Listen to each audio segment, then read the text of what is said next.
Buenos días, Luis, ¿qué tal? Buenos días a todos, buenos días desde Radio Mairena 107.4 frecuencia modulada. Bienvenidos a nuestro programa Querer Vivir. Hoy una nueva entrega del programa que hemos denominado Vida Experta, concretamente nuestro programa número 28. Un formato que cuenta con la aportación de nuestros expertos vitales. En esta ocasión vamos a tratar un tema que es el del poder del deseo. ¿Qué son los deseos? ¿Cuál es la esencia de lo que deseamos? Los deseos están muy ligados a las necesidades, al pensamiento y a la acción. De todo esto deliberaremos hoy con nuestros colaboradores. Pasamos sin más a presentar a nuestros contertulios. María Luisa Angulo, buenos días. Buenos días, compañeros. Bienvenidos, muchas gracias. ¡Feliz viernes! Julián Ruiz, buenos días. Buenos días, se os ve a todos estupendamente en esta mañana tan bonita. Antonio González, buenos días. Muy buenos días a todos. Y Javier Mauri, nuestro director, buenos días. Buenos días, Luis, y encantado de estar aquí de nuevo. Un verdadero placer. Bien, y quien os habla, Luis Aniza, pues el quinto de los contertulios, ¿no? Bien, y sin más, vamos a empezar con una primera cuestión. Esto va a ser un debate, una mesa redonda sobre una serie de cuestiones. Concretamente, la primera que vamos a poner en liza es la siguiente. ¿Qué son los deseos? ¿De dónde vienen los deseos? Nuestros contertulios tienen la palabra.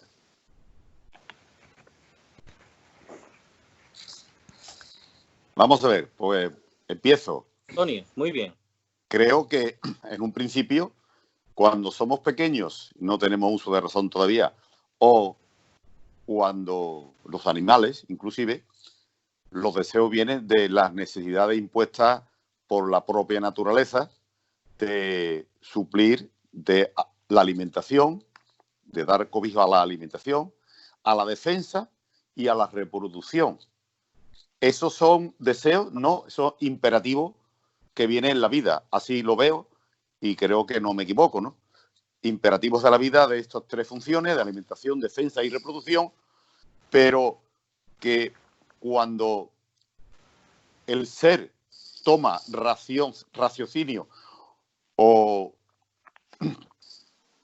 se percata de la existencia de su yo, pues ahí en esas tres funciones que son vitales, que se han desarrollado durante pues toda la eternidad o toda la vida de animales y personas en la infancia, pueden aparecer deseos porque algunas de estas funciones, como es la alimentación, se puede mejorar para hacerlo placentero. La defensa se puede mejorar a hacerla conquistadora, no por defenderse, sino por atacar y conseguir alguna euforia, alguna ventaja adicional. Y en la reproducción, pues pasa lo mismo. Al hilo de lo que tú dices, Antonio, entonces yo distinguiría entre el deseo y la necesidad. La necesidad es lo primario, lo que tú has dicho, ¿no? El hambre, el sueño, el cariño, la comunicación. Y el deseo, pienso que es la forma concreta en la que podemos expresar la voluntad de cubrir esa necesidad. O sea, si tenemos un deseo básico, por ejemplo, la necesidad de ser apreciado, de que te quieran, el deseo es la aceptación, ¿no? La necesidad de aprender, para mí el deseo sería la curiosidad. La necesidad de comer, el deseo sería el tomar un cierto alimento. La familia, ¿no? El deseo, la necesidad de honor que tenemos, también tenemos necesidad de honor. El deseo sería el valorar, el ser leal a una colectividad, a una idea. No sé si habría que distinguir un poquito, ¿no? Entre la diferencia entre el deseo y necesidad. Sí, totalmente de acuerdo con lo que habéis dicho los dos, que lo habéis explicado estupendamente. Yo creo que efectivamente hay unas necesidades básicas que ya un psicólogo muy importante, Abraham Maslow, las definió muy bien. Estas necesidades básicas son las que se estructuran desde lo más biológico a lo más espiritual, puesto que los seres humanos somos también espirituales. Esto a veces se nos olvida. Entonces, realmente, debajo de toda necesidad, para que se pueda conseguir, pues existe un impulsor, y ese impulsor es el deseo. Claro, que hay deseos que podríamos considerar que son nobles o deseos lógicos o básicos, y otros deseos que no lo son tanto, ¿eh? También sobre esto podemos hablar a lo largo del debate. Yo pienso que todo deseo, como habéis indicado antes ambos, los tres, un deseo es la expresión concreta de una necesidad, que se manifiesta a través de una pulsión. Una pulsión es esa necesidad imperiosa de realizar, de satisfacer esa necesidad y acallar el deseo. Y ahí es donde vienen los problemas. En la célebre pirámide de Maslow, que tú has comentado antes, va de las más físicas a las más espirituales o a las más sociales, porque no podemos olvidar que las necesidades, esas necesidades que van más allá de nuestras necesidades básicas, son necesidades sociales y culturales. Por ejemplo, nosotros podemos tener la necesidad programada, aprendida de nuestro sistema social de tener un vehículo de la marca tal. Sin embargo, en las tribus amazónicas que aún quedan, que van quedando poquitas, pues esa necesidad no existe. Quiere esto decir que esa, vamos a llamar entre comillas, programación de necesidades, que está muy entroncada, y de esto Luis sabe mucho, es ese marketing emocional, ese conectar con esas emociones nuestras para programarnos un tipo de necesidades que en muchas ocasiones suele ser ficticia. En el mundo de hoy nosotros sí es verdad que en algunos lugares necesitamos vehículos. La marca del vehículo es lo que se nos programa, porque estamos, no lo olvidemos, en una sociedad de consumo.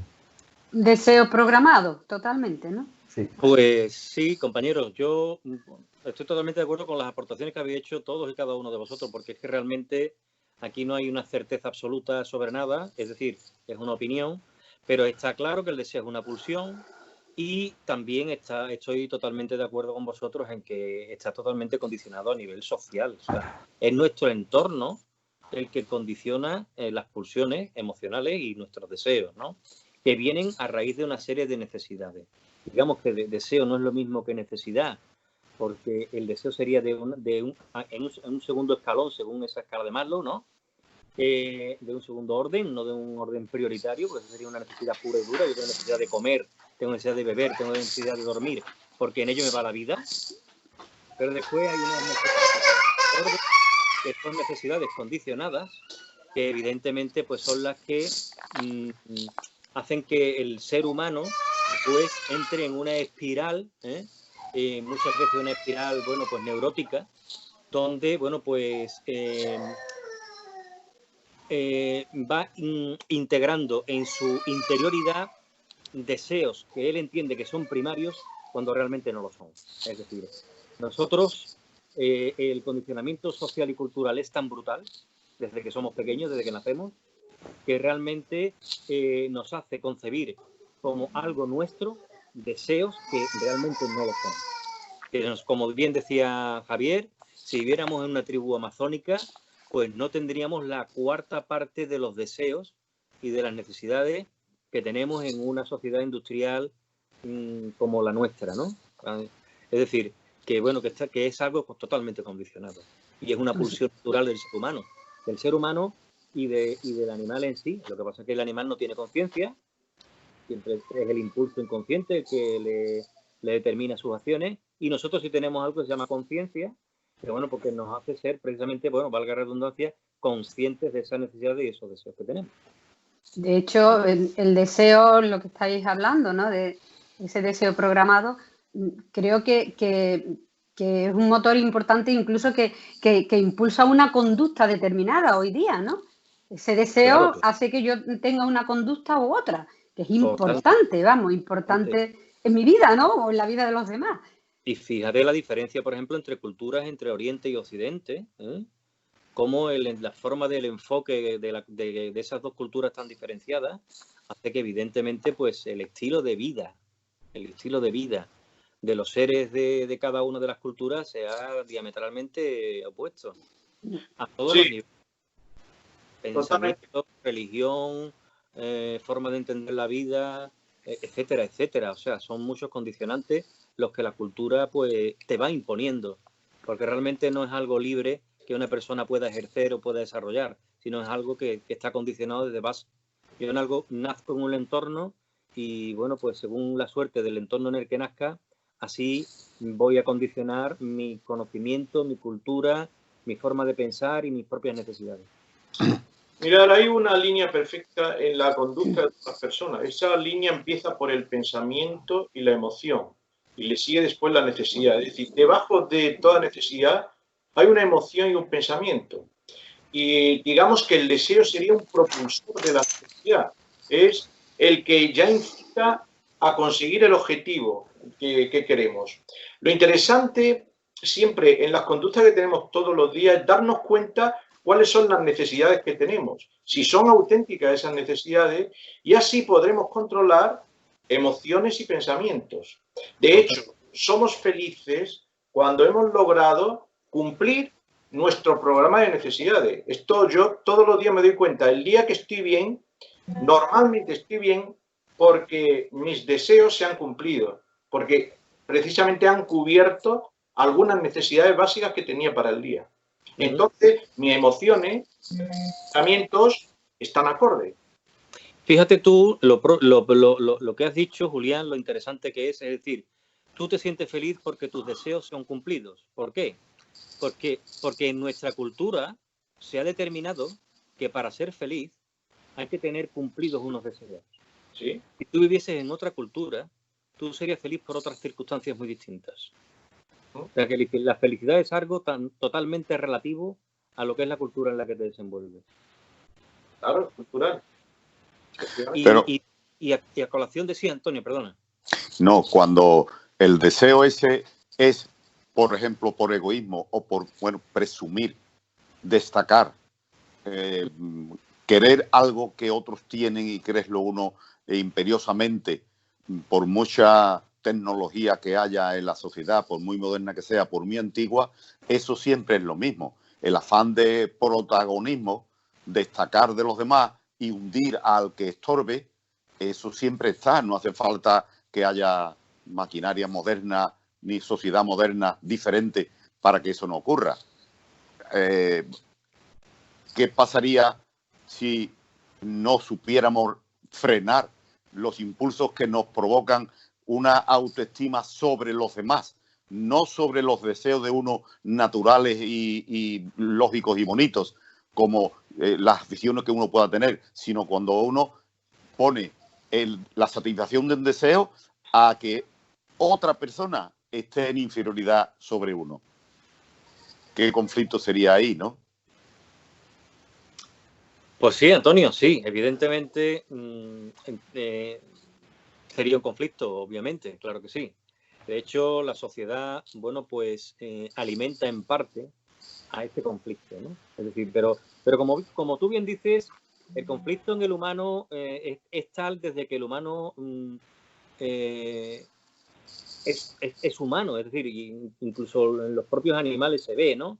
Es decir, esa conducta que está regada en nuestro cerebro primitivo de la supervivencia nos hace que ante una necesidad yo sea capaz de cualquier cosa con respecto a un semejante para conseguir mi objetivo, que es sobrevivir. Evidentemente después se va teniendo una conciencia más colectiva, más social, más, pero esa conciencia colectiva es una conciencia que es secundaria a lo que son los instintos básicos primarios. Los instintos básicos primarios que están en nuestro cerebro primitivo son aquellos que van marcando nuestra jugada en la vida. Otra cosa es que nosotros ya hemos tenido la habilidad o la posibilidad de haberlos educado, de haber educado esos instintos, de haber educado esas emociones, para que seamos más conscientes de que el prójimo tiene el mismo derecho que yo a conseguir cualquier cosa, a llegar a cualquier éxito en la vida, etcétera, etcétera, ¿no? O sea, ahí se cuela de una manera natural el respeto, ¿verdad? Sí, obviamente, el respeto, claro que sí. Y el respeto es otro tema de los que vamos a hablar más adelante. Claro. Por seguir un poco la línea de las preguntas, de las cuestiones que teníamos, es decir, ¿por qué nos cuesta tanto reprimir algunos deseos? Porque hay deseos que de alguna manera somos capaces de mitigar, de reprimir más fácilmente, pero hay otros que no, que nos cuestan mucho reprimir. Sí, yo creo que ahí antes lo habéis marcado vosotros, lo habéis dicho.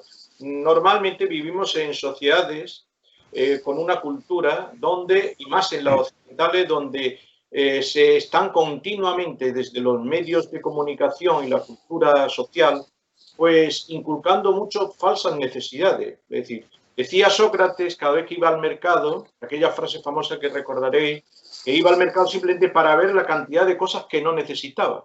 Bueno, pues antes lo decíais vosotros, hay un montón de cosas que no necesitamos. Y entonces introyectamos, digamos que estamos absolutamente absorbidos e influidos por esta cultura de consumo que, bueno, que nos lleva incluso a pensar que hay cosas que son imprescindibles, cuando realmente el 99,9% de lo que tenemos realmente podemos prescindir de ello perfectamente.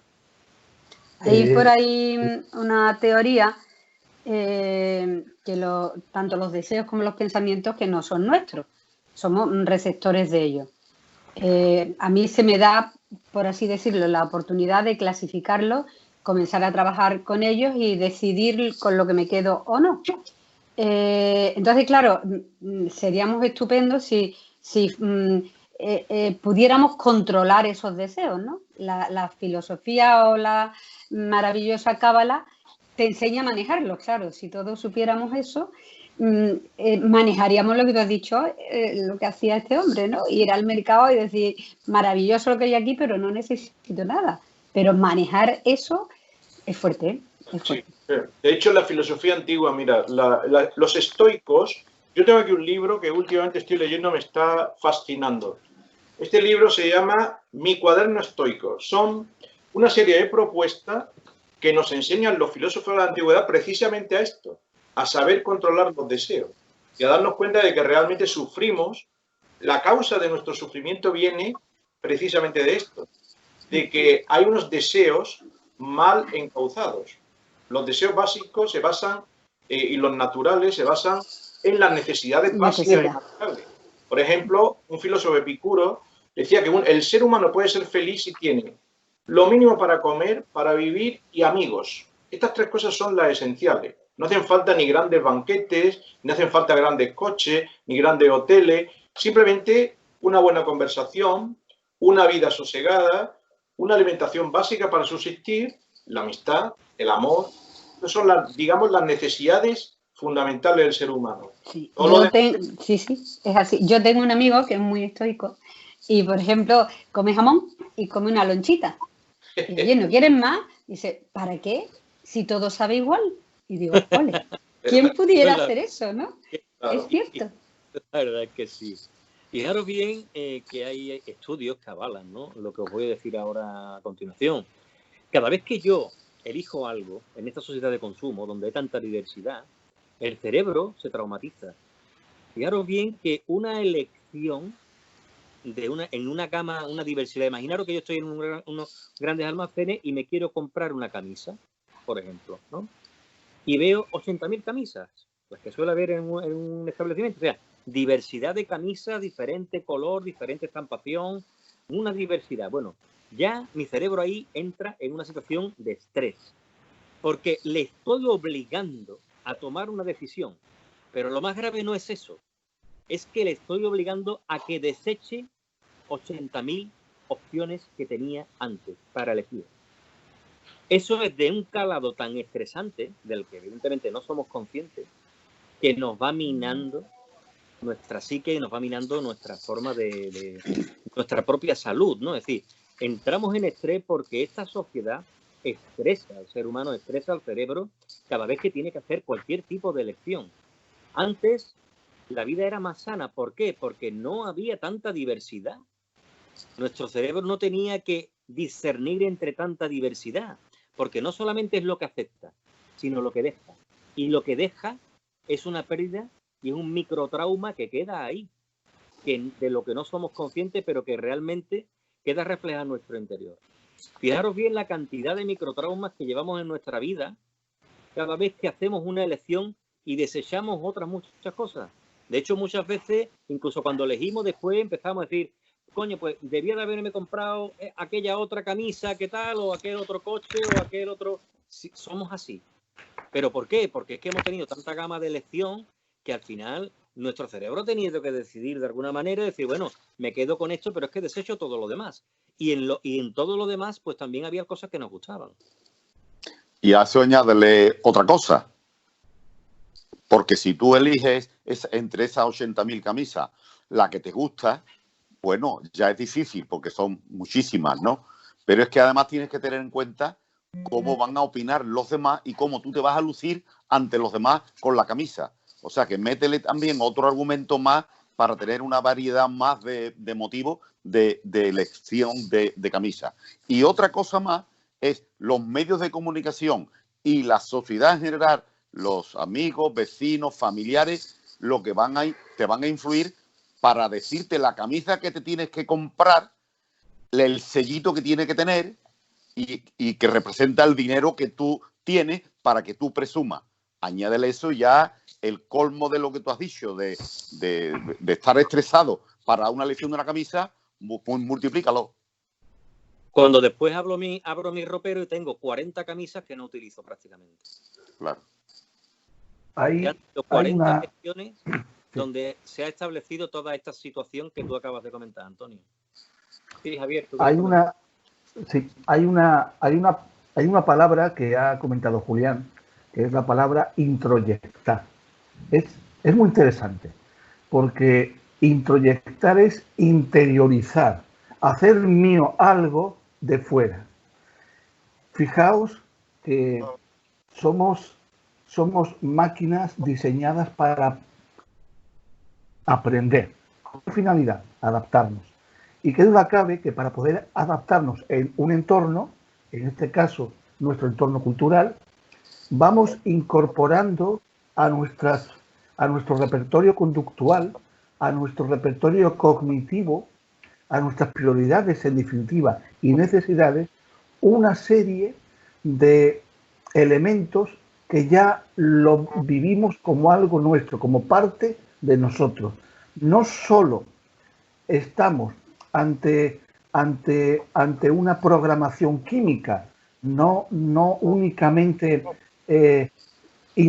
nuestro organismo introyecta virus, introyecta bacterias, también introyectamos emociones, pensamientos y necesidades. Esa programación, quizá el término es un poco extremo, pero que define muy bien todo lo que estamos diciendo.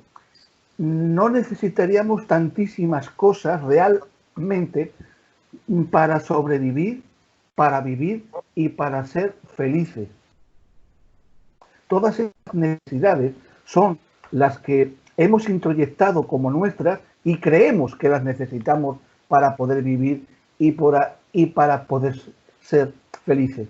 Pero que en realidad, si nos damos cuenta, ese gran dicho popular, que a mí me gusta tantísimo y que hemos oído todos mucho, no es más rico el que más tiene, sino el que menos necesita. Es precisamente esta idea. De hecho, en el tema que nos ha ocupado desde hace 3 meses, que es la pandemia y el confinamiento, nosotros mismos hemos experimentado eso. Hemos necesitado tantísimo ir de fiesta, hemos necesitado tantísimo ir de viaje, hemos necesitado tanto ir a comprar camisas. Pues no. Hemos sobrevivido a esto y hemos sido felices tomando la cervecita en casa y haciendo videollamadas con los amigos y estamos pues encantados de eso. No lo hemos necesitado. Entonces la defensa sobre esa presión que uno tiene del exterior, la defensa es permanente. La guerra parece que es permanente, aunque no sean de bombas y de virus, sino también de esa introspección que hay de pensamientos externos que no han sido elegidos por uno mismo, ¿no? Sí, pero yo en esto, Antonio, lo que veo es que, lo decía antes Luisa muy bien, es que tenemos que tener la capacidad de darnos cuenta de cuáles son nuestros deseos. Y todos los días hacer un ejercicio que lo hemos perdido, yo lo veo así, es un ejercicio espiritual. Cada día, pues bueno, darse cuenta cómo está uno por dentro, qué cosas desea, decirse aquella frase que decía alguien por ahí, ten cuidado con lo que deseas porque se puede convertir en realidad.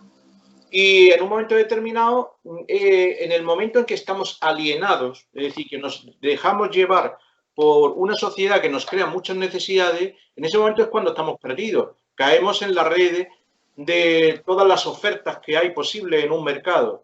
Entonces, esa capacidad de tener que darse cuenta día a día de lo que tú deseas y cómo lo vas a conseguir, y si esos deseos son lícitos o no son lícitos, en esto yo creo que consiste la trama del vivir, ¿no? Bien, lícitos o convenientes, ¿no? ¿O convenientes? Sinónimo, más o menos. Vamos a pasar a la tercera cuestión porque viene a pelo.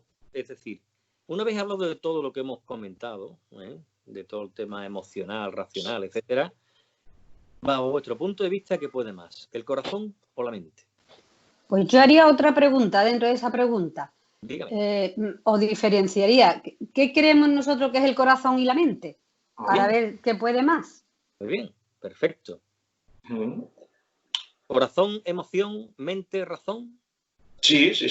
Las emociones y el pensamiento. Detrás de toda emoción hay unos pensamientos y detrás de todo pensamiento hay una emoción. Yo aquí la gran duda siempre está en saber qué es primero, si el pensamiento o la emoción.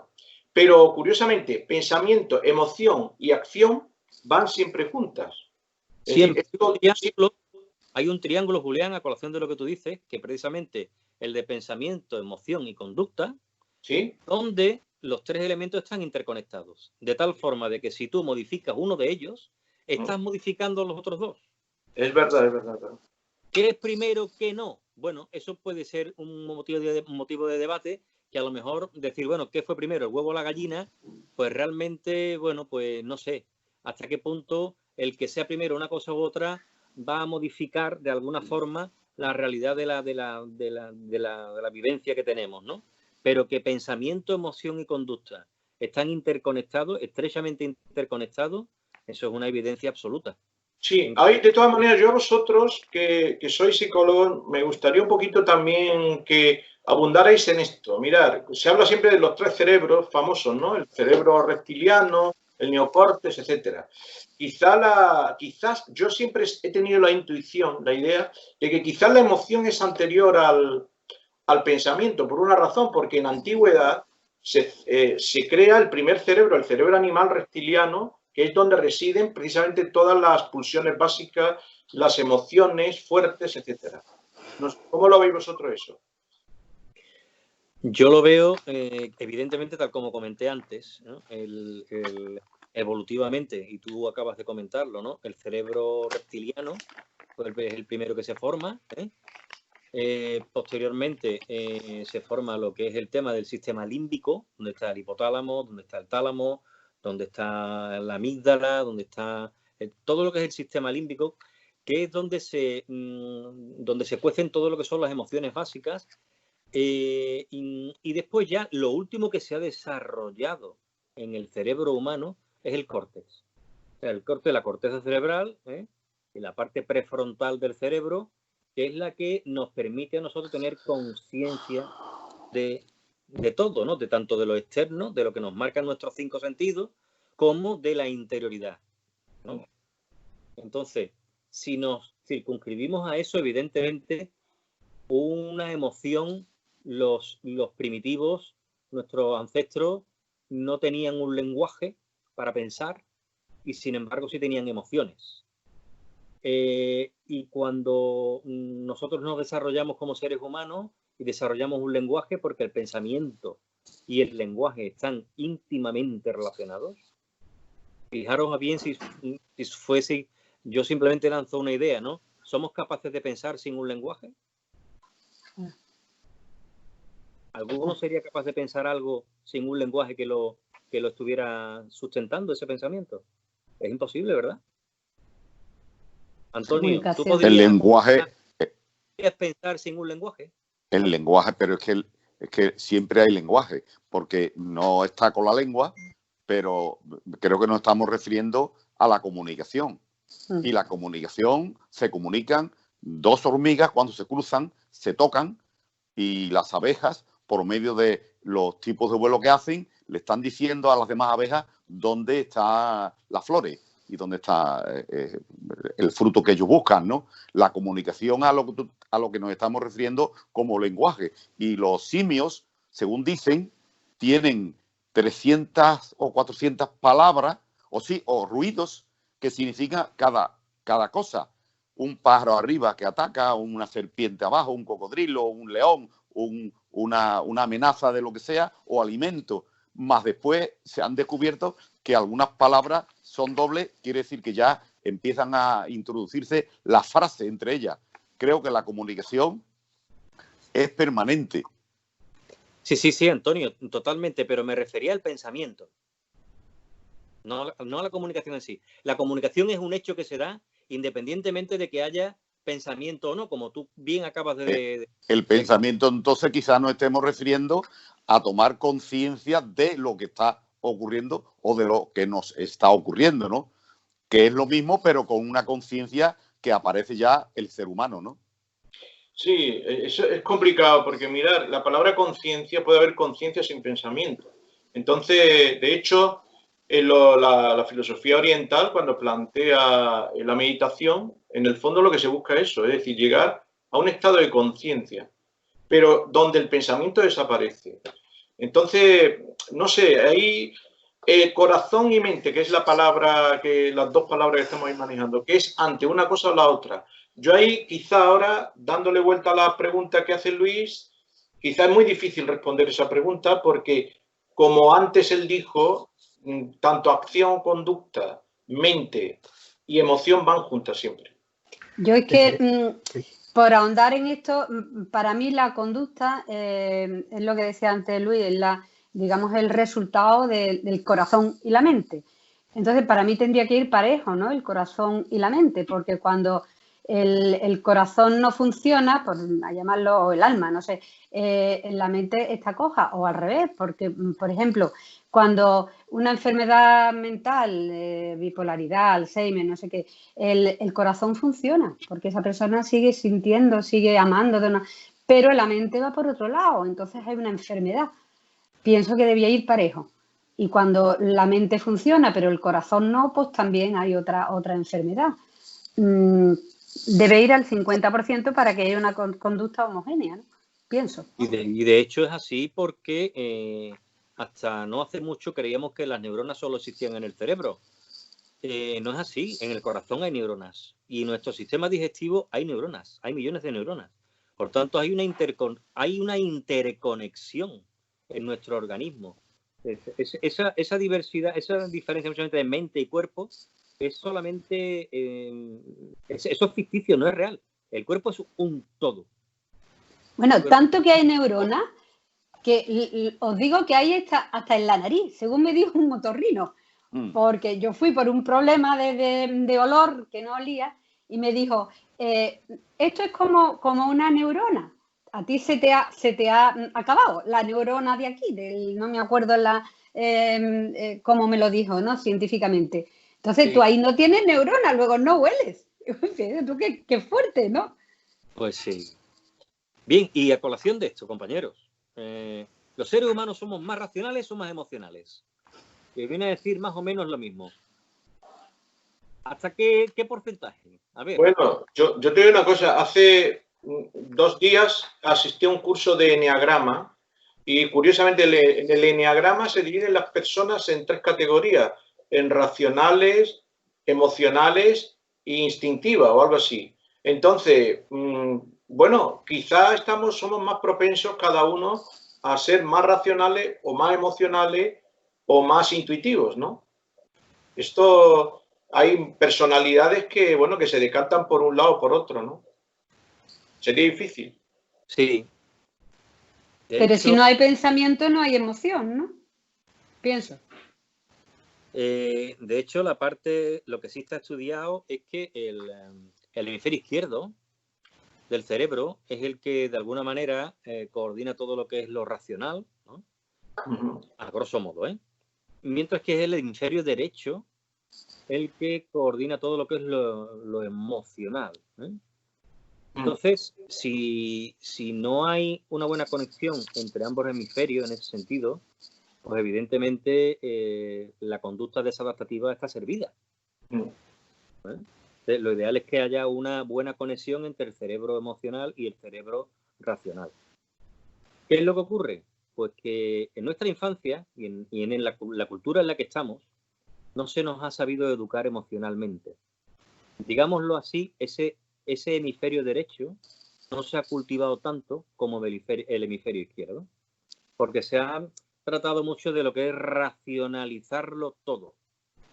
Y racionalizarlo todo es absolutamente imposible, porque nuestra razón tiene un límite. Lo que es nuestra conciencia es un 5% de lo que nuestro cerebro puede llegar a experimentar, o sea, de la capacidad cerebral. Un 5%. ¿Dónde está el otro 95%? Donde hay tanta emocionalidad. Desde pequeños no nos supieron educar adecuadamente. El afecto, el cariño, en fin, aquí han hecho mella, pues las distintas culturas han hecho mucha mella en el desarrollo evolutivo de cantidad de criaturas que en definitiva después se ven con lastres en su vida, y se ven con lastres en su vida porque no han sabido, no les han enseñado a canalizar su emotividad y coordinarla con su racionalidad. Sí. Y en realidad, de la mayor parte de las patologías y de la mayor parte de las neurosis, y fijaros bien cómo incluso en esta pandemia se ha experimentado un incremento masivo del uso de ansiolíticos y antidepresivos en las personas. Sí, es verdad. De hecho, bueno, ahora está muy de moda todo lo que es la inteligencia emocional, ¿no? Que se habla de una inteligencia emocional. Y efectivamente se ve claramente cómo esta es una sociedad que necesita urgentemente un tipo de educación de lo emotivo, porque es una sociedad desquiciada en muchos aspectos. Y es verdad que siempre todo lo emotivo ha sido considerado como algo sospechoso o algo que hay que reprimir. Y no se ha educado en el conocimiento de las emociones y en el sentido, porque las emociones no son ni buenas ni malas. Es decir, las emociones son, digamos, necesarias, son como pilotos automáticos que tiene el cuerpo, que te va dando señales de si estás consiguiendo o no estás consiguiendo hacer tus propósitos o tus necesidades que te han marcado, ¿no? Entonces, es verdad que educar en las emociones, eso es fundamentalísimo, ¿eh? Para todo el mundo. Desde la infancia, en la escuela, en la familia y ya en la adultez también, ¿no? Yo pienso que el arquitecto de la inteligencia es el lenguaje. Evidentemente no podemos pensar sin lenguaje, pero tampoco podemos pensar sin símbolos. Y el símbolo es algo que es muy importante. Carl Gustav Jung ya definió lo que es el arquetipo, que son patrones de conducta que se automatizan y que es muy común en todas las culturas, salvo excepciones. Por ejemplo, comer con una cuchara o comer con un instrumento. Eso es un arquetipo básico. Pero ¿qué es lo que ocurre? ¿Puede haber emoción sin pensamiento? Rotundamente no. Para mí, ¿qué es lo primero? El pensamiento. Pienso que estoy mal, me voy a sentir mal. Ese sentir mal es una emoción que tiene dos cosas. Desencadena, como muy bien ha dicho Luis, es un triángulo, pero ese binomio pensamiento-emoción, si lo unimos a una conducta, hay una reacción y hay una conducta. hay una conducta que es encubierta, vamos a llamarle reacción, que son consecuencias fisiológicas. Pienso que tengo miedo, mi corazón va a segregar enzimas o se va a segregar adrenalina que va a acelerar mi ritmo cardíaco para que mis músculos se hinchen de sangre, de oxígeno, de nutrientes para responder a esa amenaza que me está provocando miedo. Y eso es y esos son mecanismos que no son conscientes.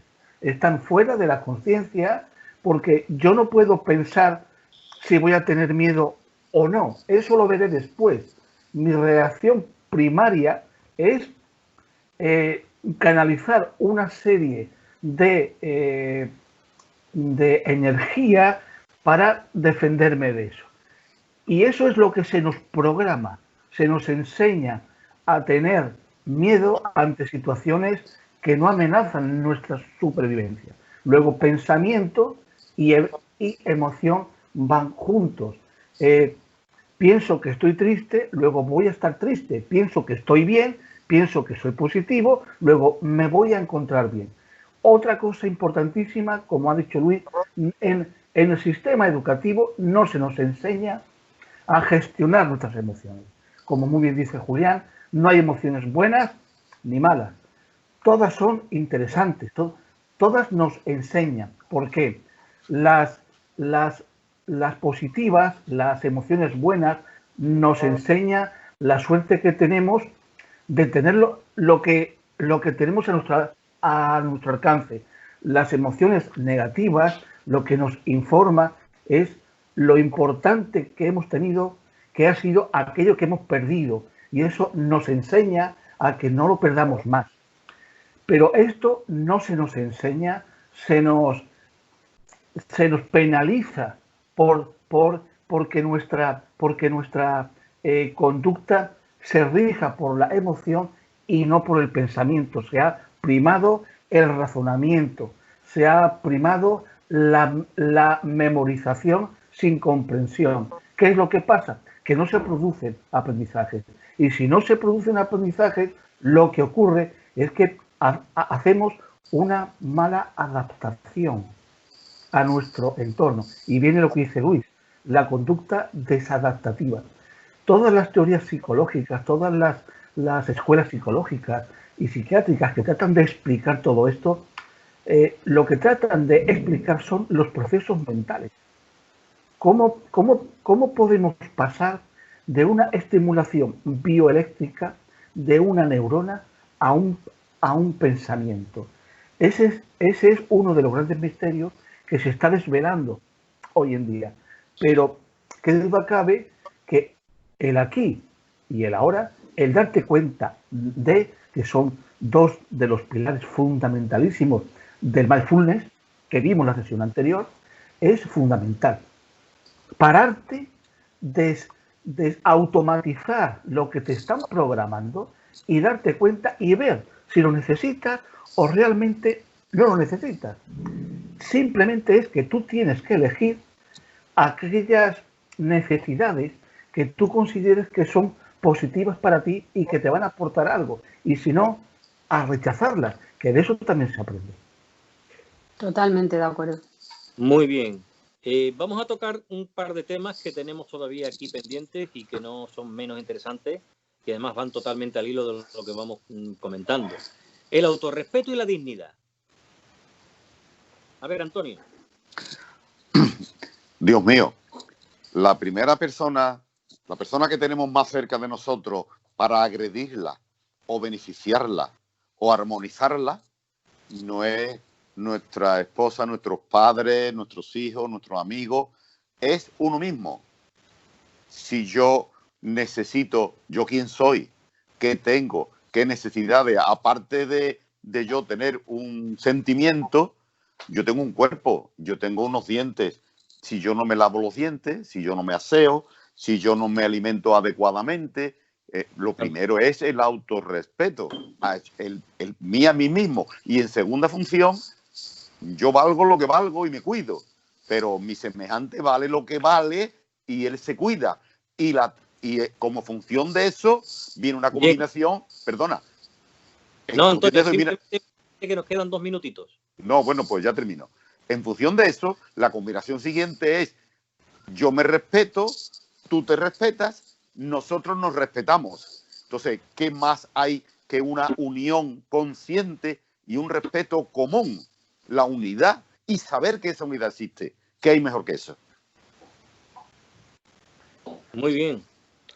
Bueno, compañeros, hemos llegado al fin del programa. Un último comentario, si queréis, si lo veis oportuno, un resumen. A mí me ha parecido súper productivo, ¿eh? Ha estado muy bien, genial. Se nos ha escapado el arte, la introducción del arte en este asunto. La introducción en próximos programas. Eso es largo también. Es verdad. Muy bien, pues entonces, queridos compañeros, dejamos el tema aquí. Muchísimas gracias. Que paséis un buen fin de semana y hasta el próximo viernes, compañeros. Hasta siempre, amigos. Adiós, buenas. Feliz semana. Siempre. Adiós.